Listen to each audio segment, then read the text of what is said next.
Video को like करें, हमारे चैनल को सब्सक्राइब करें और बेल आइकन जरूर प्रेस करें हमारी न्यू वीडियो सबसे पहले देखने के लिए।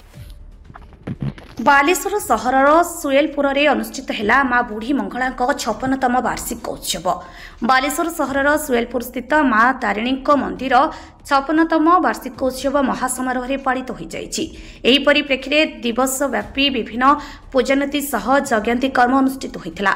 सकाळे प्रथमे माँ वार्षिक उत्सव घट स्थापन करा माँ षोडश उपचार पूजनीति आरंभ सह चंडीपाठ करा सुएलपुर ग्रामवासी समेत जगत कल्याण उद्देश्य माँ यज्ञांती कर्मकांड अनुष्ठित होता। संध्यारे यज्ञर पुनाहुति प्रदान सहित माँ आरती अनुष्ठित होता। शताधिक श्रद्धालु एथिरे उपस्थित रही माँ आशीष लाभ करथिले। तेबे ओडिया नववर्ष तथा पणा संक्रांति उपलक्षे मंदिर परिचालना कमिटी पक्षरु प्रस्तुत पणा समस्त भक्तों को प्रदान करा जायथिला। दिवसव्यापी पूजार्चना कार्यक्रम में सांसद प्रताप चंद्र षडंगी, सदर विधायक मानस कुमार दत्त, पूर्वतन विधायक स्वरूप दास, बालेश्वर पौर उपाध्यक्ष कैलाश सेठी, पूर्वतन पौर उपाध्यक्ष मनोज राउत, स्थानीय काउंसिलर शेख आयुब, सामाजिक कर्मी मिनती सेठी, प्रतिमा पंडा, राजलक्ष्मी चटर्जी, प्रज्ञापारमित विश्वाल, प्रशांति पंडा प्रमुखों समेत बहु विशिष्ट व्यक्ति जोगदे बालेश्वरवासी कल्याण निमंते मां निकट प्रार्थना करते। संध्या समय आयोजित सामूहिक प्रसाद सेवन कार्यक्रम में सुएलपुर तथा आखपाख अंचल 3000 ऊर्ध्व श्रद्धालु जोगदे।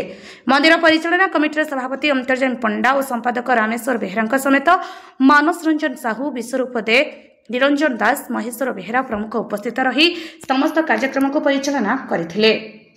सुएलपुरवासी गर्व और गौरव अनुभव करुचंती जे प्रतिवर्ष आमर एई सुएलपुर रे एई चैत पूर्णमी रे आमर माँ मंगला पाखरे अनेक आडंबर ग्रामवासी सहित मिसी पूजार्चना करा जाए।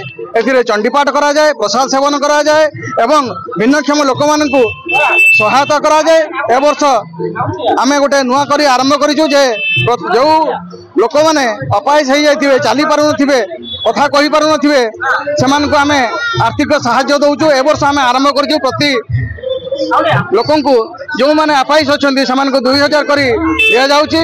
आज आम गाँव गौरव जे आमर पूर्वतन विधायक एवं प्रेजेंट एमएलए एमपी समस्ते आज उपस्थित थिले एवं तांको हाथरू आज समस्ते प्रसाद सेने नहीं ग्रामवासी धन्यवाद देइचंती जे आज यही भाव में काम आगू बढ़ी चलू, समस्त सहयोग रहू।